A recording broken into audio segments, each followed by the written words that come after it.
Welcome everyone. I'm Kathy Newcomer. I'm the director of the Trachtenberg School of Public Policy and Public Administration here at GW, and we are delighted to be hosting, as we have for several years, yet another grants management breakfast where we share our learnings and issues and problems and ask and support one another. So thank you very much for being here. The Trachtenberg School is the center of public policy research at the George Washington University, and we have three master's degrees and a PhD program, and if you're interested at all, I am happy to be here. We believe that grants management is an extremely important topic for our federal government, given the way, as everybody in this room knows, I don't have to tell you, that so much of our government works through grants through states and local governments and nonprofits. It's a heart of lots of public administration questions. So thank you for being here, and I'm going to introduce Jeff Myers, who's our partner at REI Systems in hosting these events. And I'm very excited that we have Michelle here from GAO. I'm excited about your presentation. Thank you.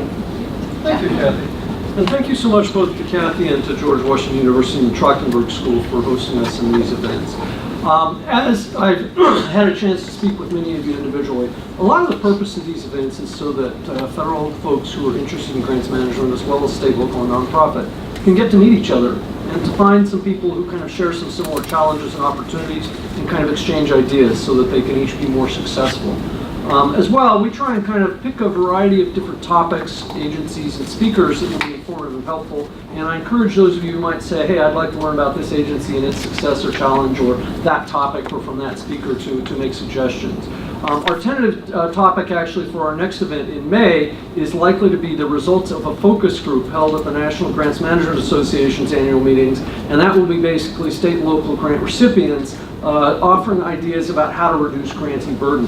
And it's interesting because the idea for both that focus group and as well the topic for the next breakfast forum came from our last breakfast forum, where we presented the results of an annual grants management survey that GW, Trachtenberg School, as well as GMB and REI Systems collaborated on.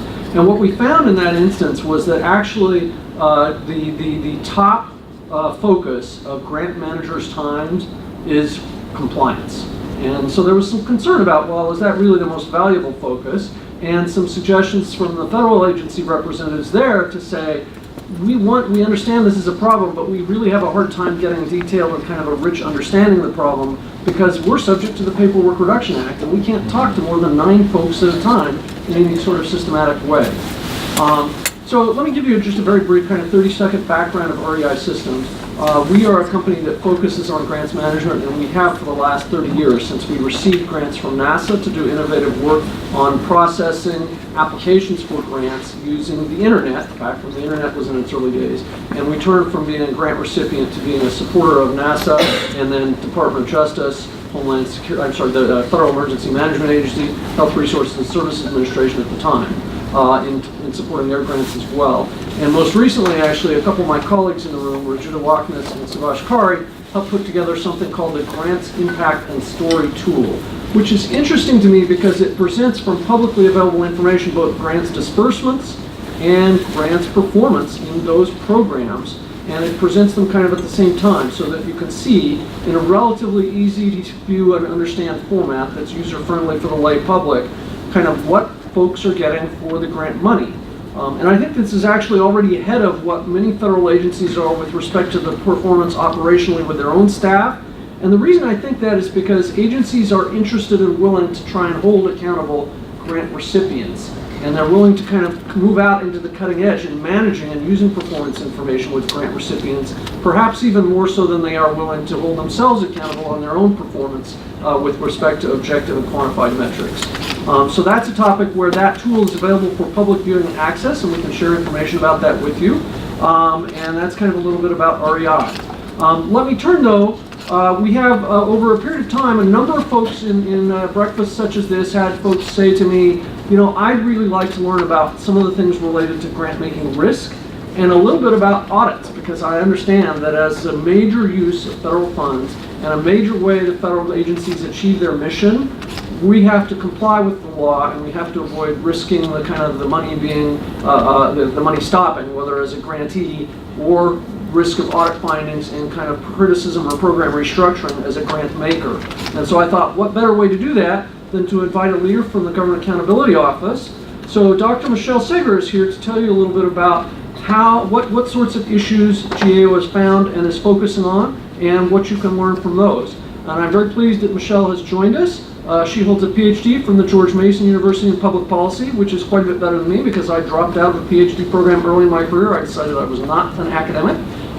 Michelle also has quite a bit of experience both in the kind of the nonprofit sector at the National Governors Association, as well as at GAO and at legislative staff. So she's got a strong understanding not only across a number of different agencies and programs, but also has an unusual, I think, closeness to kind of issues between levels of government and intergovernmental activities and relationships, which are, of course, kind of the core of a lot of what at least federal grant management is about. So I'm very pleased to introduce and thankful that Michelle has agreed to join us. Michelle, will you share with us your thoughts and insights?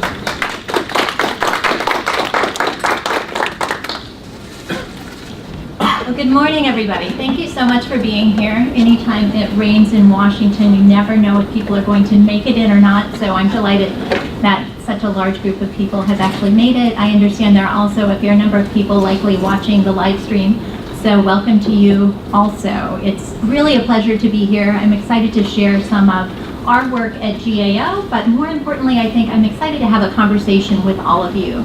And looking at the list of registrants, it's really striking just the expertise that is represented by the people that come to the Grants Management Breakfast Forum. So huge thank you to George Washington University, to you, Kathy, as well as to REI Systems for hosting these events and bringing this group of people together. There's not really another forum where all of these different entities are represented and can have conversations that are not in the course of actually doing their work. So I'm delighted to have this opportunity to really continue a dialogue that I know you've had over many, many months, and so appreciate the opportunity to be here and talk a little bit about GAO's role in the overall world of federal grants. So as you can see, the presentation I titled Learning from More Than 600 or $600+ billion in federal grants, and that was intentional, recognizing that Analytical Perspectives was coming out on Monday, that the first part of the budget was coming out last week. Depending on what data source you're looking at, you might have a slightly different amount. But definitely, I think we can all agree it's more than $600 billion. It's a lot of money. As we get started, I would be interested in just getting a sense of who is represented in the room, and also give you an opportunity to maybe stretch your arm or move your legs.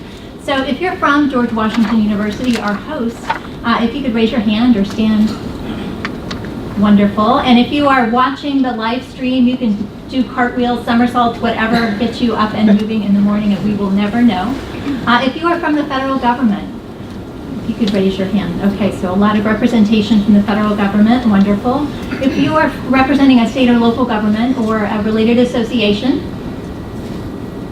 great, an important partner in federal grants management and administration. And then if you're from the nonprofit sector, a couple of people from the nonprofit sector and private sector entities, and a good representation there as well. If you fall into a category that I haven't mentioned, a sector that isn't one of those big buckets, please raise your hand also. Okay, so we have a good mix of people here, and that is a great start, I think, to give me a sense of how to focus what I'm going to talk about. All the reports that I'll be mentioning today are on the GAO website. It's all public information. And if you want to dive deeper into any of these reports, certainly you are welcome to. But I thought it might be helpful to really just get started by talking a little bit about GAO's mission and role, who we are and what we do. You probably have seen GAO mentioned in the news, but you may or may not have a deep level of familiarity with exactly what we do. And then talk a little bit more about why we should care about federal grants, why it's important, what the context is, some of the challenges that we found in some of our reports, and I have to say it was difficult picking out just a couple, but what I decided to arrive at is a couple of illustrative examples that give you a sense of the kinds of things that GAO has worked on over the past couple of years. And then I would like to finish by talking about some of the opportunities that are already happening and that are on the horizon. And throughout, I'd like to foster a conversation. So if you have an interjection, a rebuttal, a question, a comment, please interject along the way. I'd be more than happy to engage, and not just with me, but recognizing there's a lot of expertise in the room as well as on the live stream. So please interact as we go, and then certainly would like to leave some time for questions as well. So to get started, GAO is the Government Accountability Office.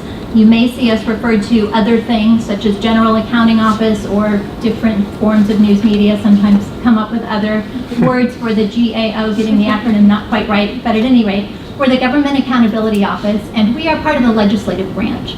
So our client is the U.S. Congress. We work for them, and we work for them with the mission of their constitutional responsibilities, trying to make government more efficient and more effective for all of you as well as taxpayers. So that's what our mission is. And how we do this is providing them with objective, fact-based, nonpartisan, non-ideological information. And that's really important to who we are and what we do. We just had a big change in the House with new leadership, where we have now the Democrats in power in the majority on the House side. And for the most part, that doesn't change our work. Certainly it changes who the chairs of those committees are, but we continue working for whoever is in the leadership at any given time. So the ebbs and flows are part of the nature of how the world works on Capitol Hill, and we continue providing services to the Congress regardless of who is in the chair's position. Our core values are accountability, integrity, and reliability, and we take these core values really seriously. In terms of accountability, we help Congress oversee federal programs, and that's where federal grants fit in. If something is attached to a federal dollar, it is subject to the purview of GAO, and it is fair game for us to look at it. So that includes federal grants that a federal agency may be the first recipient of, but then it may go to a state or local government, to a nonprofit organization, or to a private sector entity. And all of those points along the way are potential connection points for us to understand how the funds are being used. Are they being used in an accountable way? Are they achieving the intended purpose of the authorizing legislation? So that's a little bit about the accountability part of our core values. In terms of integrity, I mentioned that our work is nonpartisan, fact-based, and non-ideological, and we take that very seriously. We have pretty strict independence requirements. If you engage in any outside activities, you have to declare that at GAO. We often tell new hires when they come in, of course, people have their own partisan political viewpoints. That's to be expected. But when you come into GAO, for the most part, you check that at the door, meaning that we approach our work with a nonpartisan lens. So you set aside whatever your personal political views are, and we really take a research, fact-based approach to doing what we do. And then in terms of reliability, I want to focus on this just for a minute because it really does distinguish the work that GAO does. If you have ever been subject to a GAO audit, if you're part of a federal entity, if you're part of an inspector general's office, this will also sound familiar. If you're part of the state and local audit community, again, this will sound familiar.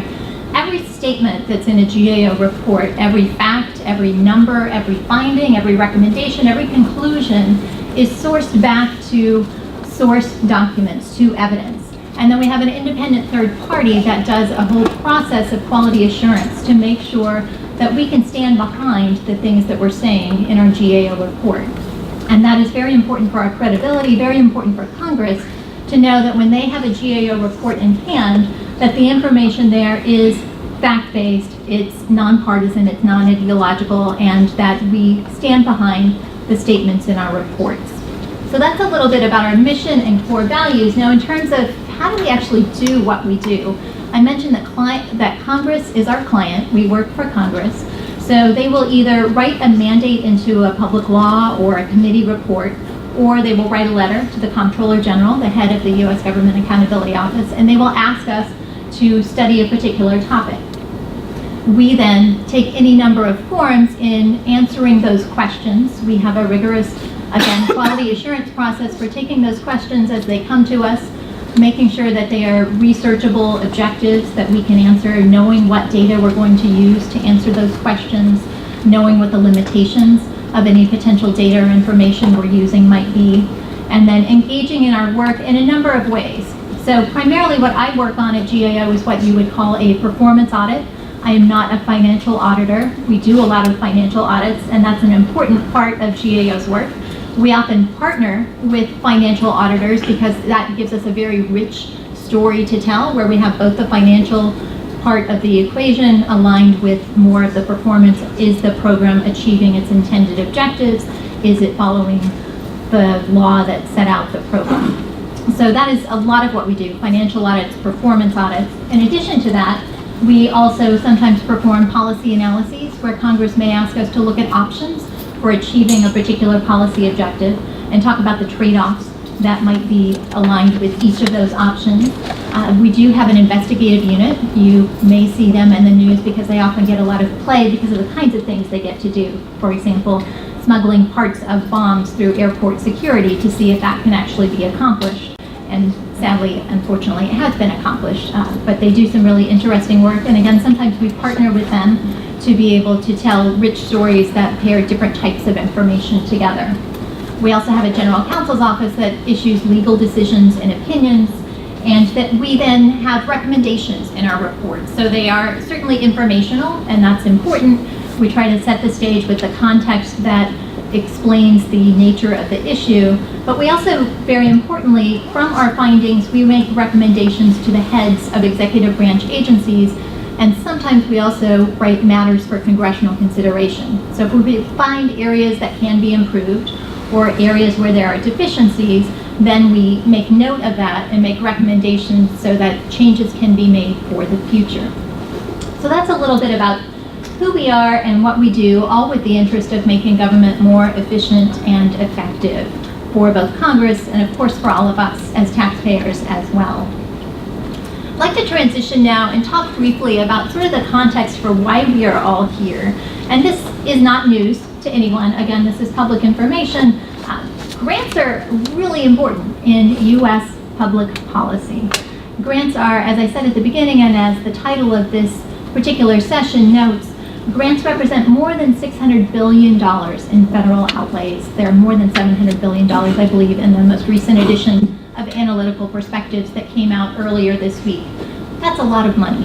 It's a lot of taxpayer dollars, and all achieving a huge number of federal policy objectives. What you can see in this particular mountain chart is that over time, grants have grown both in dollars as well as in the types of programs that they fund. So what you see on the top is the non-Medicaid federal grant outlays in white, and on the bottom, the Medicaid-related federal outlays. So the biggest share of federal grants right now are Medicaid outlays.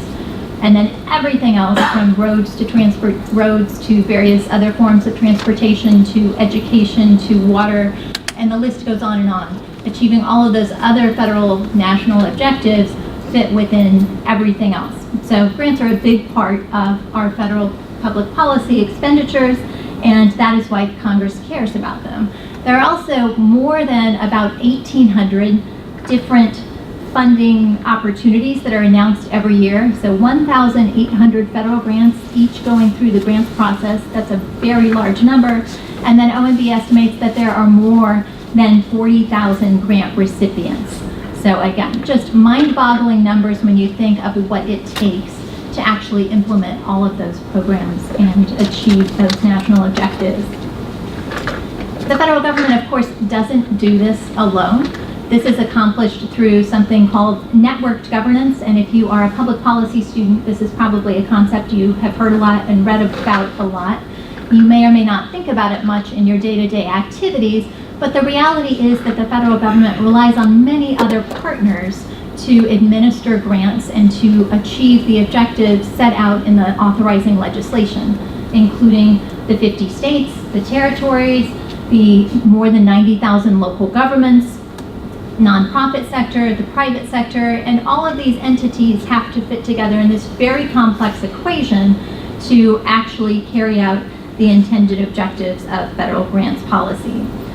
So there are many different types of recipients that you have to work with as a federal grants manager or as someone who is otherwise involved in the federal grants process. And this is not a static state of affairs.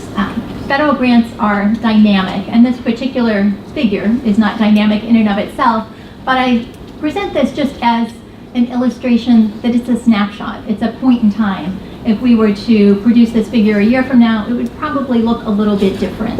And that is because every year, new appropriations legislation is passed. That may have instructions for the grantor agencies as well as for grantees. Every year, new authorizations of federal programs are passed. and that includes, again, new language that has to be followed.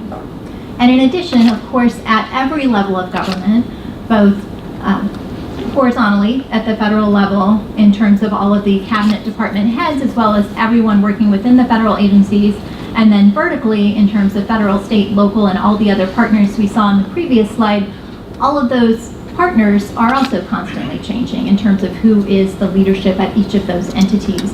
So it's a very dynamic state of affairs and difficult to wrap your arms around. In addition, the very nature of federal grants policy is that it is indicative of some central tensions that have existed over time, ever since federal grants have existed. And one of the big central tensions is just the figuring out that balancing act between accountability and flexibility. So of course, at GAO, accountability is literally our middle name. We care deeply about accountability, and the law has to be followed. But at the same time, as you all are well aware, there are a number of federal initiatives that I hope to talk more about later that are oriented toward trying to minimize accountability requirements in terms of the time spent on complying with those requirements in order to free up time to focus more on actually achieving those objectives. So I'd be really interested in your thoughts on how that plays out at your own entity, whether it's federal government, nonprofit sector, or private sector. But that's an ongoing balancing act. We've seen that in a number of forms over time. More than 20 years ago, when TANF, the Temporary Assistance for Needy Families program, was created, that brought together a number of grant programs with the intent of minimizing some of those requirements and imposing or allowing more flexibility. Right now, we see Medicaid waivers as part of the conversation. At the same time, we also see work requirements as part of Medicaid. And so it is this constant balancing act to try and figure out how you can maintain accountability, which is very important, and we all care deeply about that as taxpayers, but at the same time, making sure that there are flexibilities built in to best achieve the grant objectives with your own affected population at the local level. Kathy? I hope you don't want to ask. No, please go Something you ahead. said, can states require work requirements on Medicaid? I thought that there was a court challenge on that. There is, and GAO has some ongoing work looking at that, and part of the limitation in that ongoing work is that there is a court challenge. And I But they're will doing say, it despite, like, it's going on anyway? some states have been approved, and I will say I am not a Medicaid expert, but it is evolving.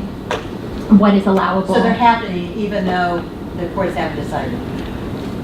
Not necessarily. Only if CMS has approved it. And again, I'm not a Medicaid expert, but I'd be happy to get back to you on what GAO's current work is and what the legal status is.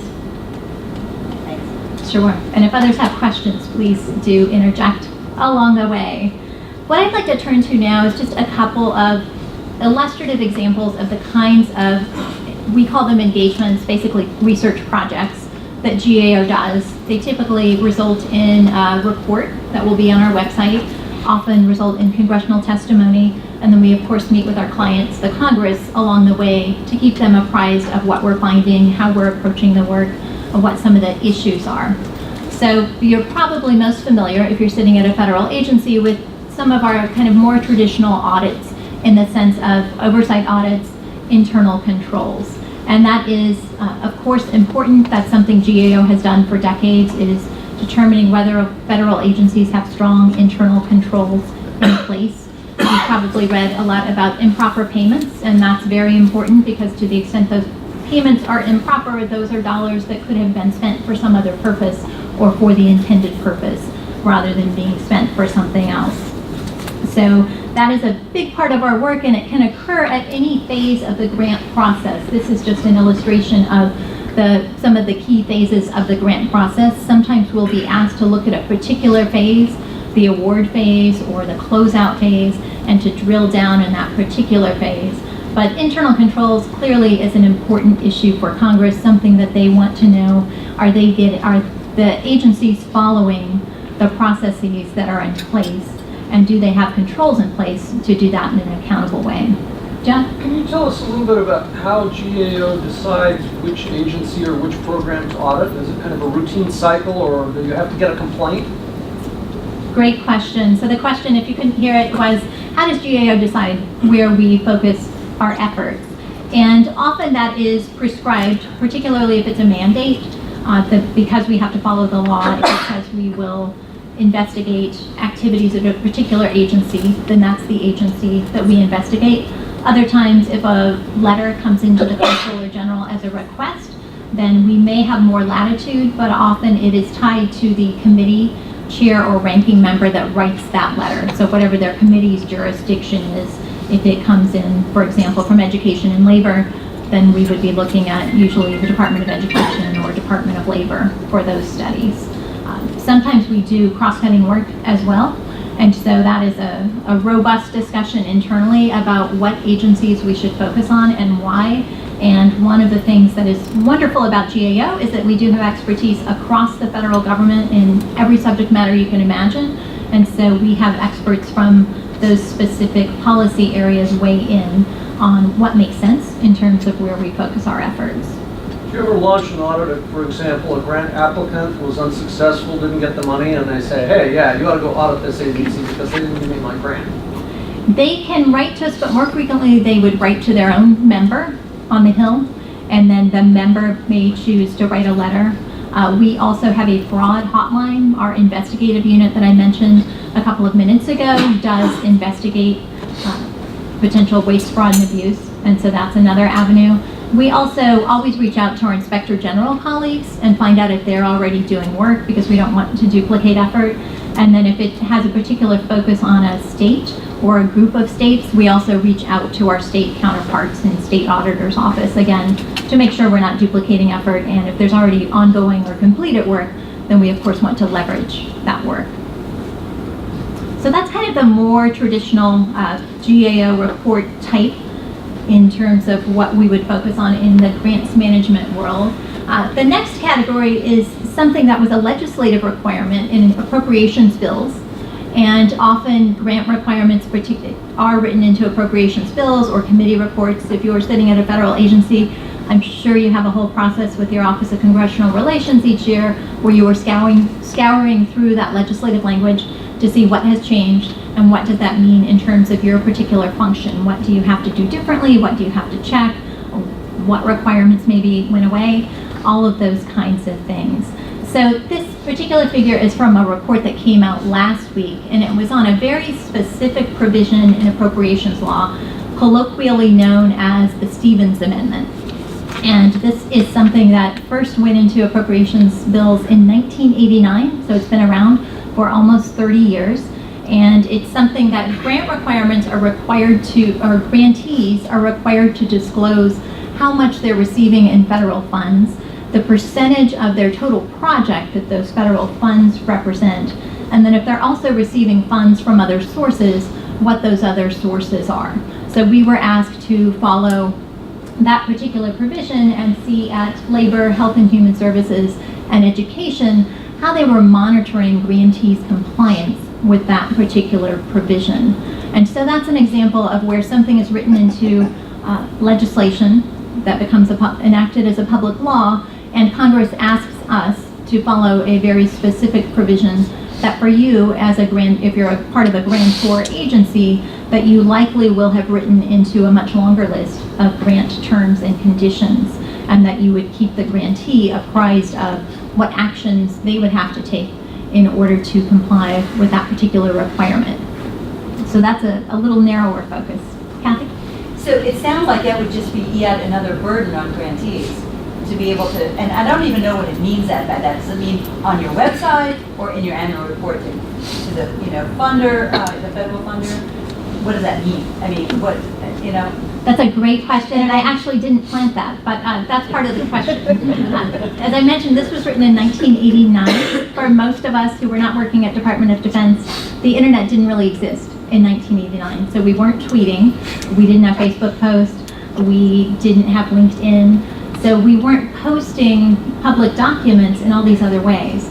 So part of the question from the grantee perspective is, how can I comply? Does this mean that I just have to have a statement in my grant report that I submit to the federal agency that usually becomes public that says this is the amount that I received from this particular grant, and I also received funds from these other sources?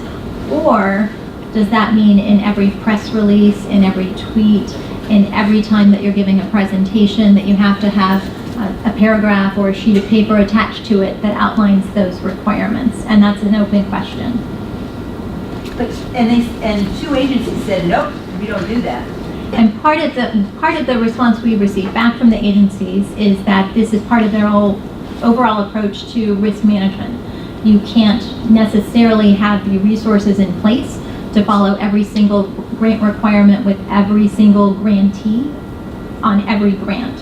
And so that is a question that the agencies have raised, that this is a burden, but it is the law.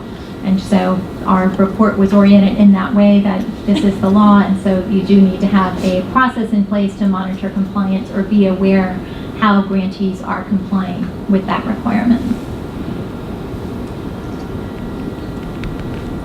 Another question? Yeah, hi.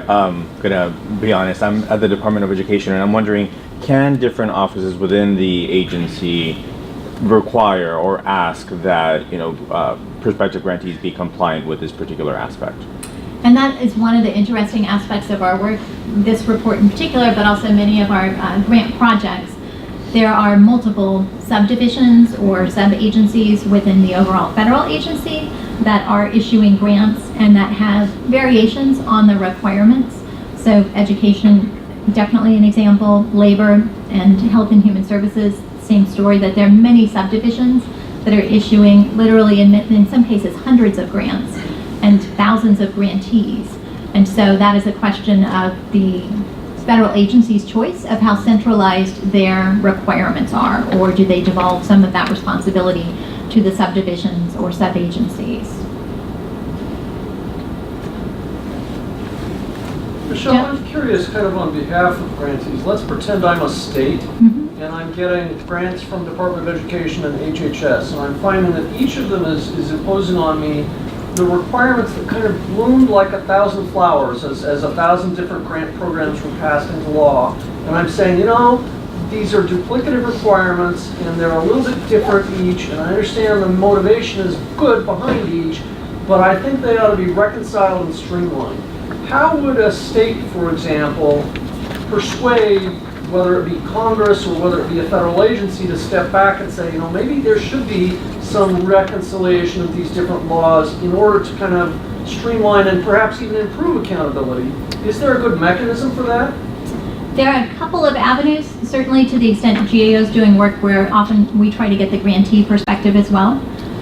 We would be more than happy to hear from them. Often that comes to us through the National Grants Management Association as a kind of proxy, just knowing the thousands and thousands of grantees. We can't meet with all of them and it's difficult to get coverage. But certainly they could also go to their member of Congress, or if they're part of another association or lobbying entity that could advocate on their behalf. That is often what happens if they are pick your topic, pick your policy area. There's usually an association that has an advocacy arm that will advocate for them. There's also, as I know a lot of you in the room are aware of, a cross-agency priority goal effort that's ongoing right now, CAP Goal 8, on results-oriented accountability for grants.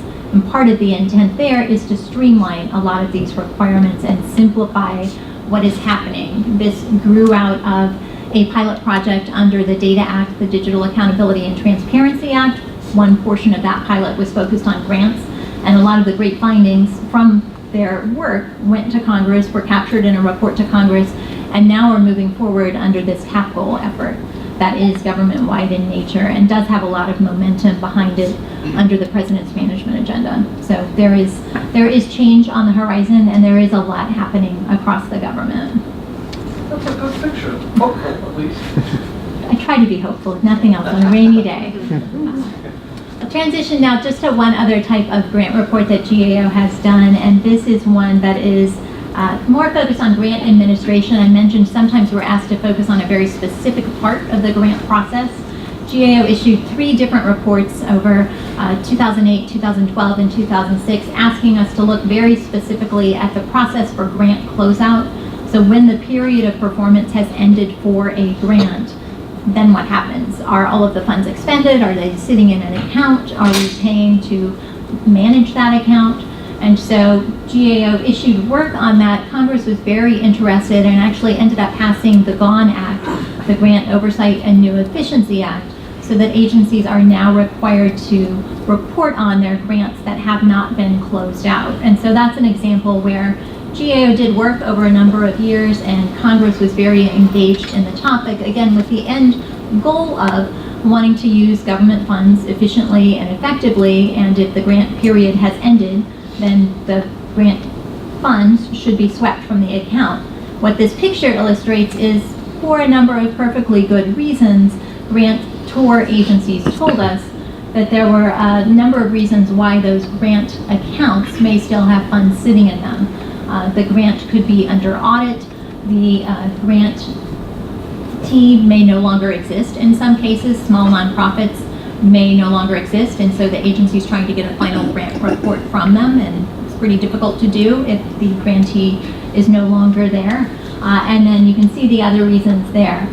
So that is another example where Congress took action in response to some of GAO's work, and now we are seeing results as a result of GAO's report. Sure. Let me ask on the last slide, it strikes me as that is something that actually might be really helpful to a number of federal agencies, because I think what this is saying is these are the most significant risk areas GAO has found with respect to grant closeout. Be aware of these. So my question for you is, I hope it's okay. Will it be okay for these slides to be shared with the audience who've registered, whether online or in person? Absolutely, So and they can all have of this these, picture of what the major risks are. right, all of these reports are public, so you can go into the gao.gov and find the report if you want the fuller context. I'm sorry, I can't read them, the font is kind of small, but could I just get to the gist is that there was concern that at closeout, there would be a large amount of money that wasn't spent and it wasn't clear why. And so you looked in, did you do case studies of agencies to look into why?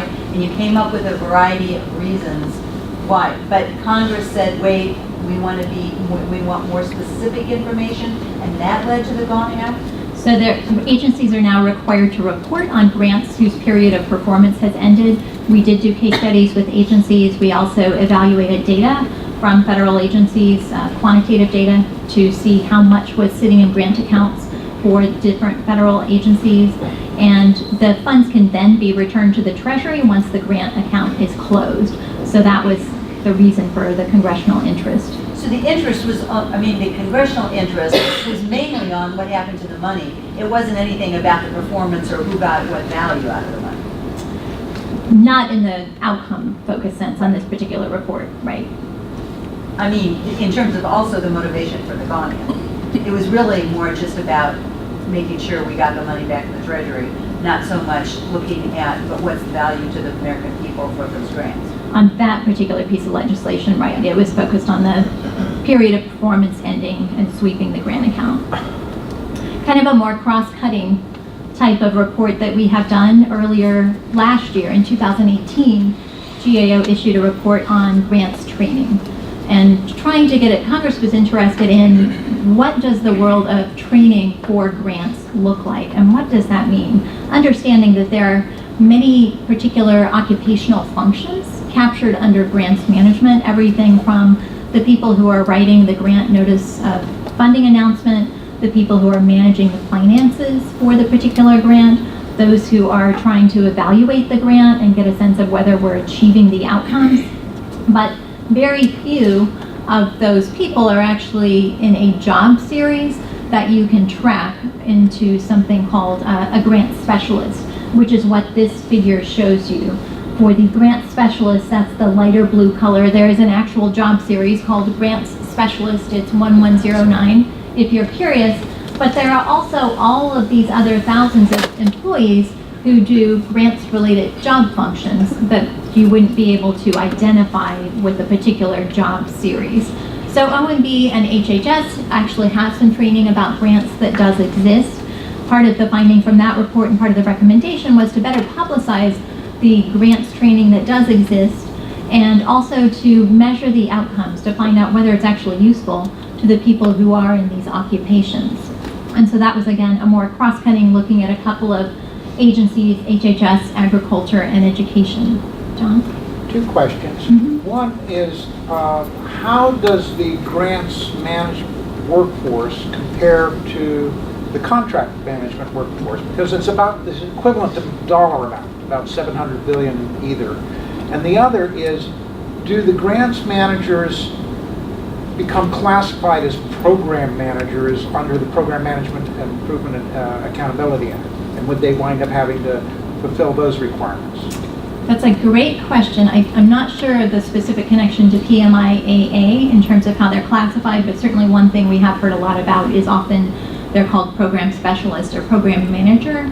And I know at the last Grants Management Breakfast Forum, that was part of the conversation, that people don't necessarily go to a public policy school with the goal of being a grants manager per se, but often that's a really interesting occupation you can end up in, and you can have very fulfilling work doing grants management functions, but you may not be applying for a job on USA Jobs by looking for grant specialist, for example. It may be labeled program analyst, program examiner, or some other job title. But grants in terms of federal dollars are actually larger than acquisitions across the federal government, which is something that is not all that well known, but on this particular report that was part of the results that we talked about and that Congress is very interested in. Again, because we're spending a lot in terms of federal dollars spent on grants. But the number of employees in grants employees versus contract employees. Right, and Tom James is here, who actually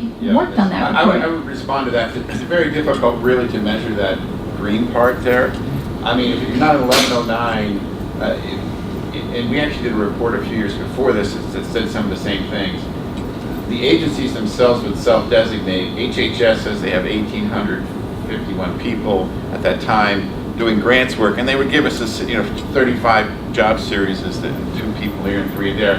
Agriculture sort of shrugged and said almost everybody in a given sub-agency does grants, and we're going to give you this number, 5,000. So for us in this report, it was really about, if you can't identify the people, how you train them. And then, most people go in as an 1109, they seem to sort of stop, but they don't really seem to transition very often into the other more general job series. So it's really a problem of the inventory of people. The 3 agencies all agreed that they would work on this and try to identify these people so they can train them. And there's also been a move away, and the pendulum swings back and forth between centralized training and decentralized training, from certification to don't worry about certification. And when we did this report, we had the COFAR had been disbanded.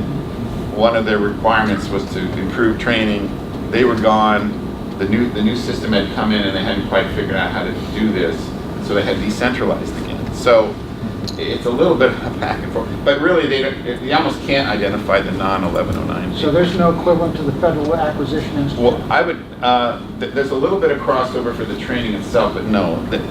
And really, I would guess that there are more grants people than procurement people, but I don't know that for a fact. But I do know that the training is much more rigorous for the procurement people, much more standardized. And that's one of the issues that constantly comes up, is why can't we standardize the training for grant managers?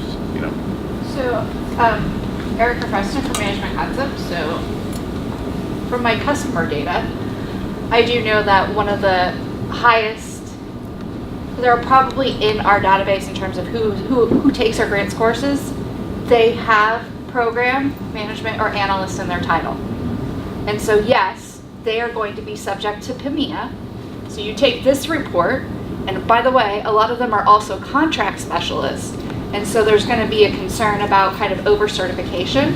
And I think talking with a lot of people through my organizations and whatnot, there's a tension because HHS is a believer in centralized training, but others are going to be more interested in also maintaining, from a policy perspective, you want engineers in charge of transportation grants.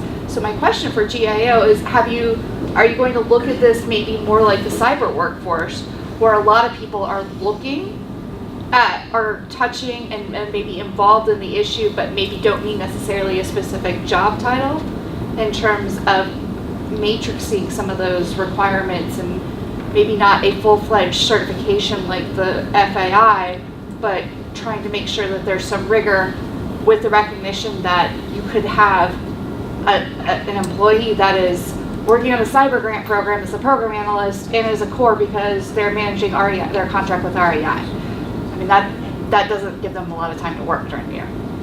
Good question. We don't have any ongoing work specifically related to the grants workforce, but we do have a number of projects related certainly to the cyber workforce, as well as to more general human capital issues related to cross-training that could certainly include grants given the breadth of grants across the federal government. I was going to ask you, you have this terrific perspective across government and on training in particular, to be able to say perhaps training is delivered in a fragmented way, there's no kind of sequential course series, maybe there's no kind of direct elevation out of the grant specialist into supervisory program management role. Would GAO be in a position to say, you know, OMB, there ought to be some sort of standard, some sort of kind of curriculum, perhaps there ought to be some sort of government-wide policy? I realize GAO doesn't set policy, OMB may or may not be willing to do so, but who might be the right entity in government to investigate and say, is this worth doing? Because I've heard this kind of same set of topics discussed on a number of occasions, and it just seems like nobody thinks it's their job or actually does something. Right, and it's really very much a cross-cutting issue, so certainly OMB has a role and provides guidance on grants administration, OPM insofar as it's managing human capital issues across the federal government, and then certainly HHS as the federal agency leading the CAP Goal 8, which is a very broad results-oriented accountability for grants, spans many specific issues, but also more generally, certainly that would be within the purview, as well as getting back to the GAO recommendation in that report. There is a curriculum that exists, but getting a better sense of does that work for the people in those job functions, or is it really more of a case of on-the-job training that there are some things that can't be captured in a course. And then how do we also think about that in terms of the changing demographics of the federal workforce and the looming retirements that have already begun as the baby boom generation is leaving the federal workforce. We have a number of states that are online listening in, and I'm curious, many of them have some parallel responsibilities. Right. They make grants in counties and school districts. Could they take advantage of some of this training and or this kind of follow the same curriculum? There is the training that's available online is available to anyone. And also the NGMA that you mentioned is going to be the focus of the next Grants Management Breakfast Forum. Through their association, they also have a curriculum that they make available to people at all levels of government. So yes is the short answer. And that's actually a nice segue to turn toward kind of a final bucket area of topics that we've covered in GAO reports. This particular figure is from a very specific GAO report that we focused on tiered evidence grants, which are grants where for particular service delivery types where you have proven evidence showing that something works, evidence of what works in the field, that those types of programs receive larger amounts of funding. For areas where maybe you have less evidence, but there's some promising evidence that is emerging, they would receive smaller amounts of funding, but still be funded by the federal government. So this is an interesting area in the broader framework of evidence-based policy. GAO did a report on tiered evidence, as well as one on pay for success, social impact bonds, as well as another report on performance partnership pilots. So part of the broader government-wide effort to focus on results and know what the value for money is in terms of federal expenditures. But what I want to focus on here is something that we heard during the course of our work where we focused not only on the federal agencies, but also on those actually delivering the services at the local level. And part of what we heard at all levels was about the importance of technical assistance paired with the constraints of not necessarily having the capacity to be able to meet all of the needs of the grantees. And that technical assistance plays out in many forms. It can be something very specific to the grant process and grants administration. It can be specific to the project or the report that you're supposed to write as a grantee. What do I include? How do I categorize things? How do I count things? How do I quantify numbers?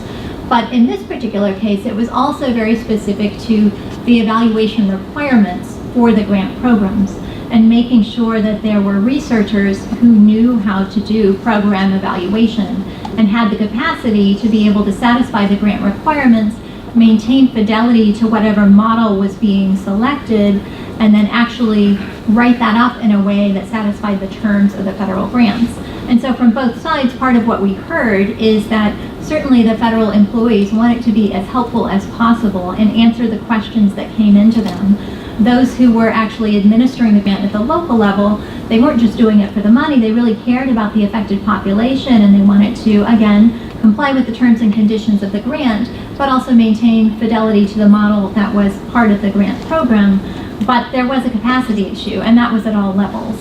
And that played out in terms of contracting with program evaluators, but then making sure that there were federal employees who could answer the day-to-day questions of those contracted employees, but as well as the people who were actually delivering the direct service, and just having enough hours in the day to answer those questions and still comply with all of the grant terms and conditions.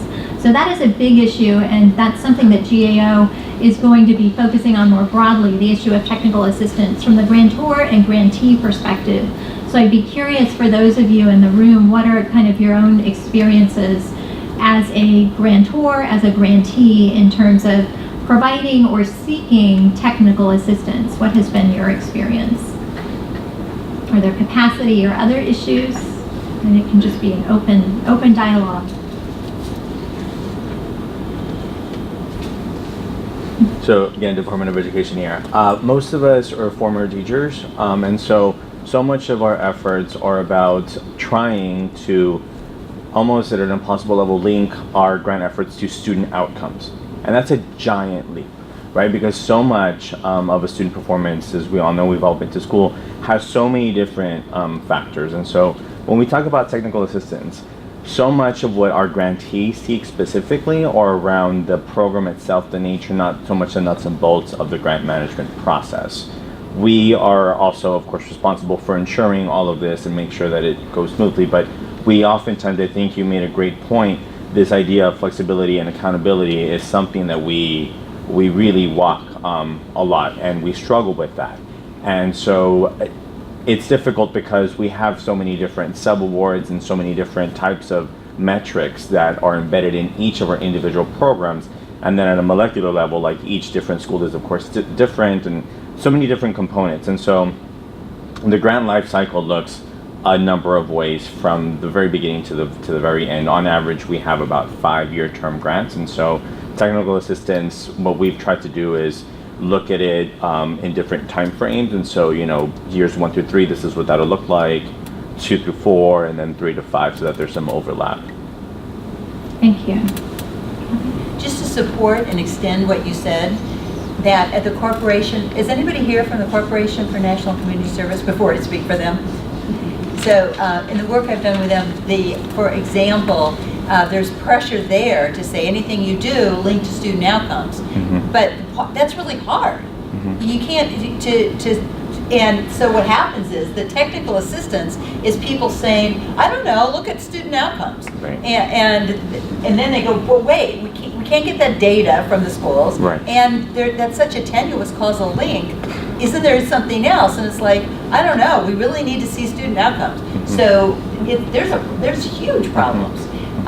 There at HUD, I know because one of my alumni is doing technical assistance there. The deal is that it's, what do you mean by technical assistance? Like, are you going to just say, sure, you can take our online training? Or is it literally, when you need it, can people give you a guidance on what kind of intermediate outcomes you should be measuring, things like that? So it's a huge thing. And also, we don't have a lot of good information on how to measure fidelity to evidence-based intervention models. And that people are just like, oh, I don't know. Good luck. It's a real problem. So you raised what's going to be an interesting and robust discussion for us in terms of scoping. What is technical assistance? How do you think about it? How do you define it? As well as the issue of maintaining fidelity. So I know education, for example, has a clearinghouse, and that's one approach.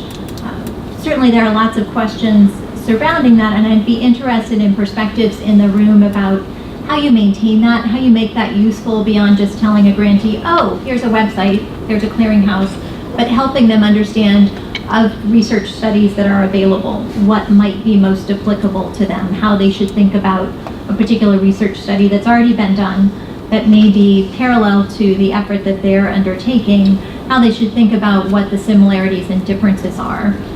Observations from those in the room in terms of your own experience trying to maintain kind of either a clearinghouse or frequently asked questions to be able to streamline or simplify some of the technical assistance inquiries that come to you.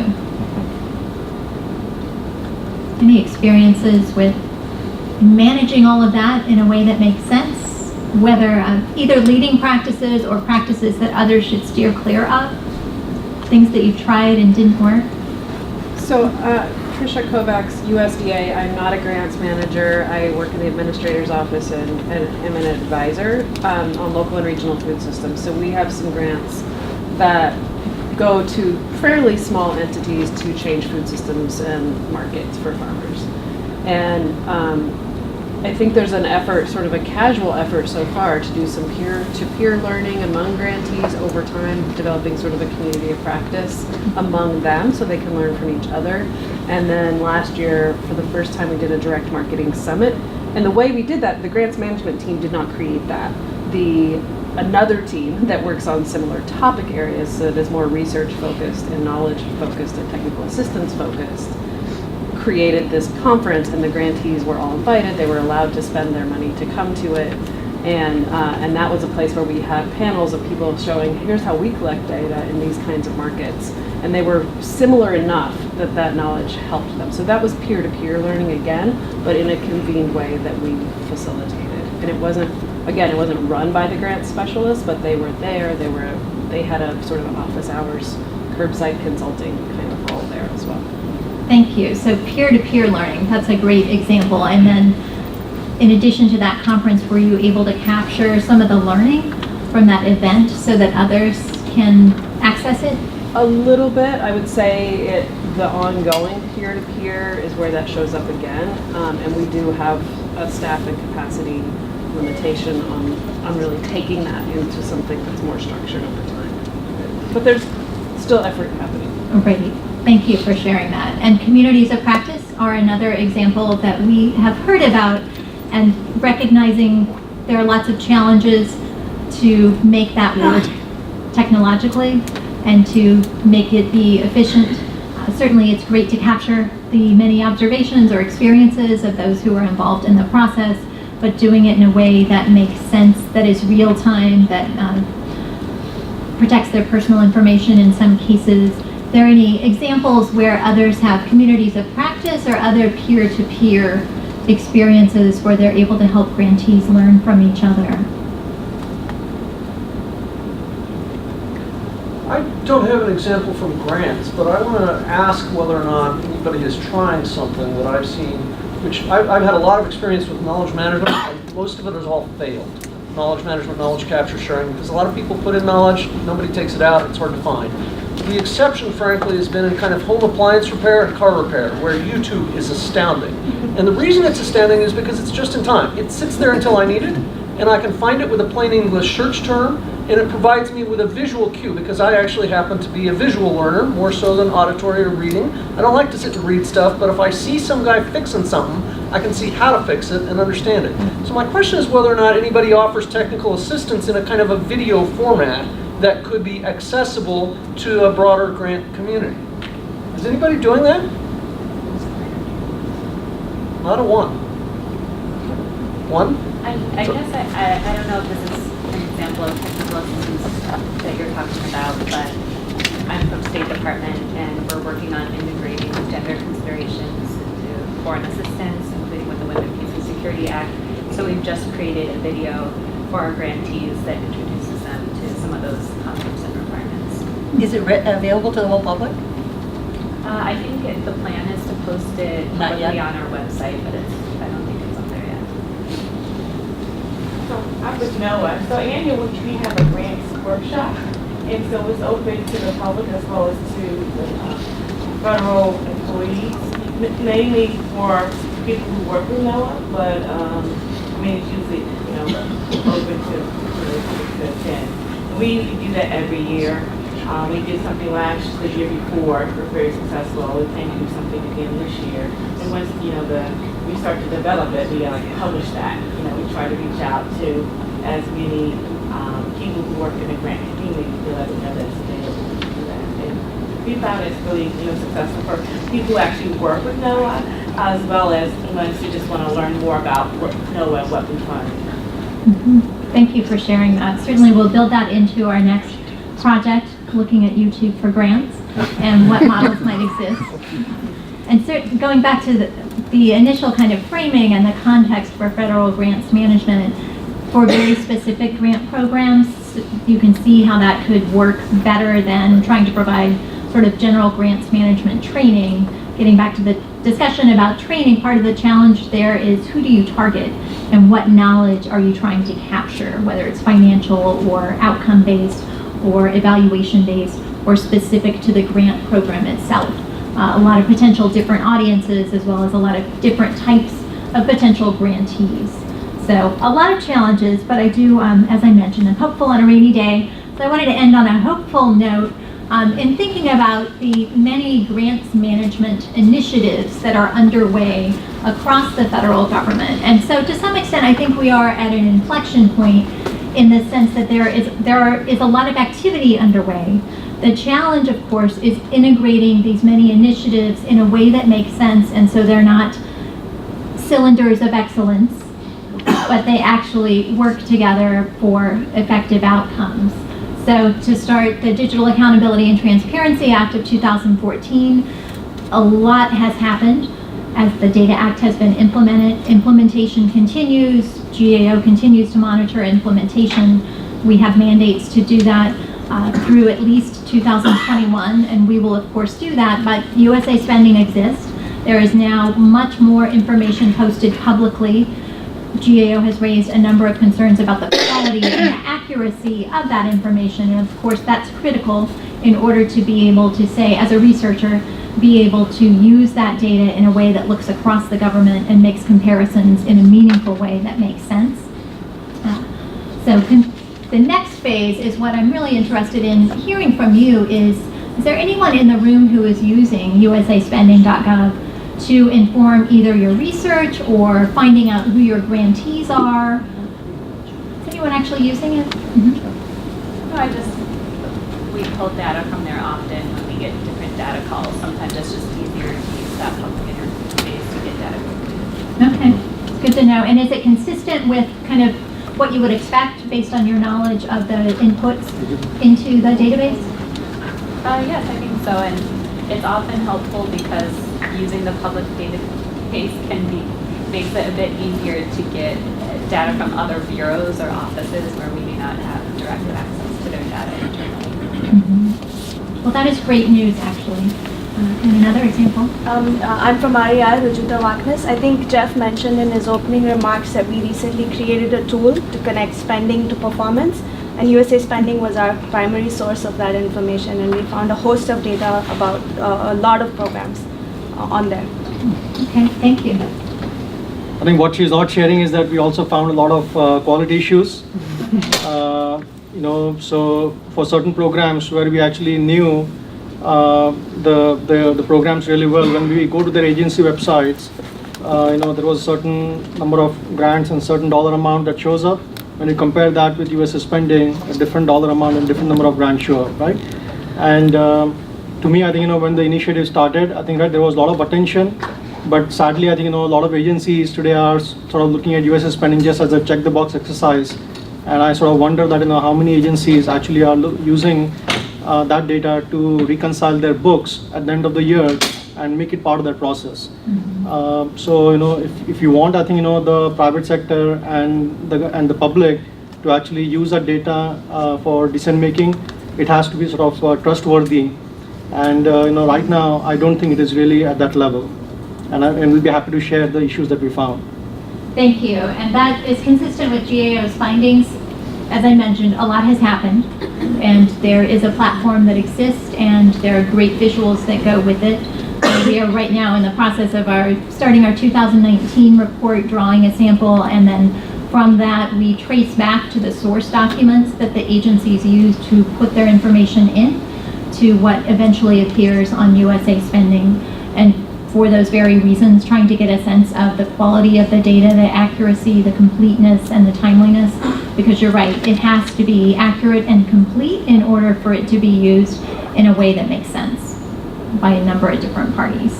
But it's good to hear that it is being used, and to the extent more entities are using the usaspending.gov data, then that is a way to identify those issues that do exist and where quality isn't where we want it to be, because sometimes the agencies don't know what happens once their particular part of the process ends.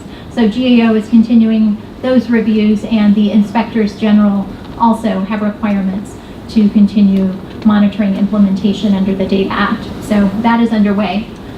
I also wanted to mention something a lot of people in this room are familiar with, which is the Foundations for Evidence-Based Policy Act, which was enacted in January. So that is happening. The initial OMB guidance is required to come out in 2020, but we know that efforts are underway, and there may be people in the room who are much more familiar with the implementation than I am. I'm aware the bill is enacted. I'm aware that GAO has mandates under the Act, and certainly we're planning as we think about when we begin those work on those mandates. But any observations in the room about activities that your agency is undertaking, either to establish learning agendas, chief evaluation officers, chief data officers, what's going well, what's a challenge? Be really interested in kind of comparing notes on where we are just 2 months after enactment.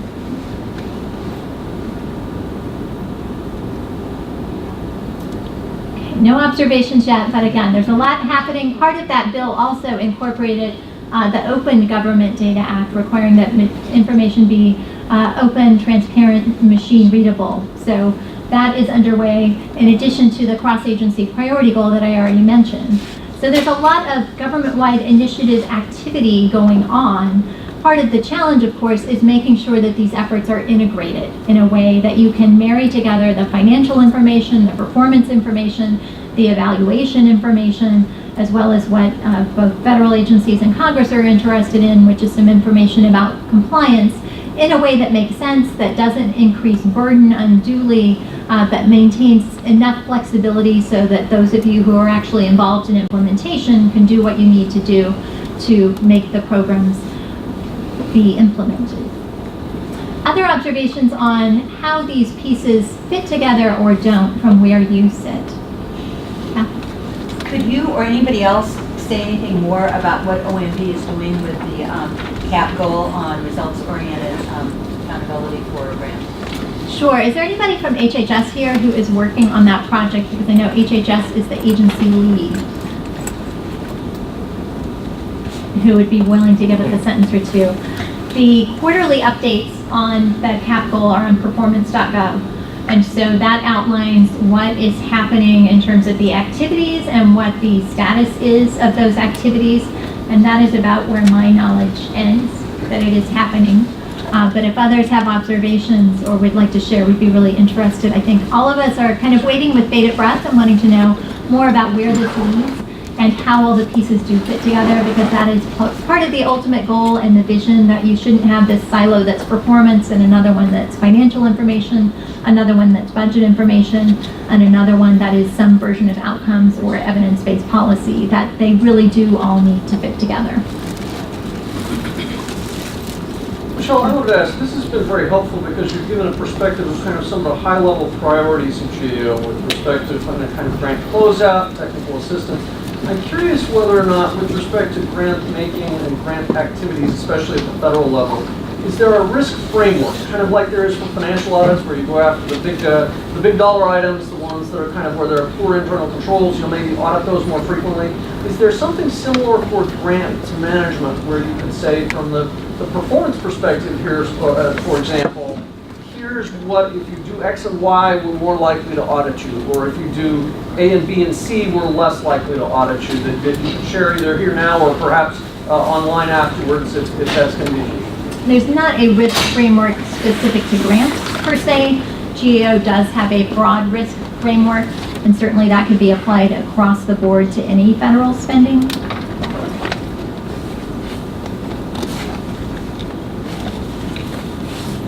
other comments or questions before we wrap up? Okay, well, thank you all so much. I really appreciate your engagement, your participation. I would welcome any questions, comments, rebuttals, etc. afterward. My email address is sagerm, M as in Michelle, @gao.gov. I'd be very happy to engage with you if you have thoughts on any of the topics that I've touched on, either now or in the future. So thank you very much.